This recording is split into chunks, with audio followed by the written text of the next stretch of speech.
స్టూడెంట్లకు బూట్లు బ్యాగు రాష్ట్రంలోని సర్కారు బడుల్లో చదివే స్టూడెంట్లకు యూనిఫామ్ తో పాటు షూస్ బ్యాగ్ కూడా అందించాలని ప్రభుత్వం యోచిస్తుంది. దీనికి సంబంధించిన బడ్జెట్ ప్రతిపాదనను స్కూల్ ఎడ్యుకేషన్ అధికారులు సర్కారుకు పంపిస్తున్నట్టు తెలుస్తుంది. రైట్గా ప్రభుత్వ పాఠశాలలో చదువుకుంటున్నటువంటి పిల్లలకి ఇప్పటి వరకు పుస్తకాలు బట్టలు మాత్రమే ఇచ్చేది, కానీ ఇప్పుడు బూట్లు బ్యాగ్ కూడా పిల్లలు వేసుకోవడానికి బూట్లు బ్యాగ్ కూడా రాష్ట్ర ప్రభుత్వం ఇవ్వబోతా ఉంది.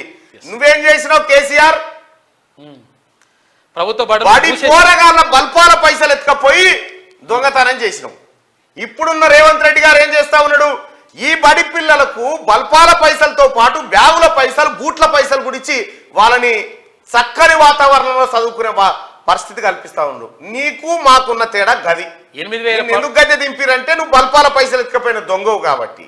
ఊర్లల్లో ప్రభుత్వ స్కూలు లేకుండా చేసినావు. 8,000 స్కూళ్ళు నువ్వు మూసేసినావు. 8,000 స్కూళ్లను తెరిపిస్తా ఉన్నాడు రేవంత్ రెడ్డి గారు. మీకు అర్హత ఉందా కనీసం మాట్లాడి?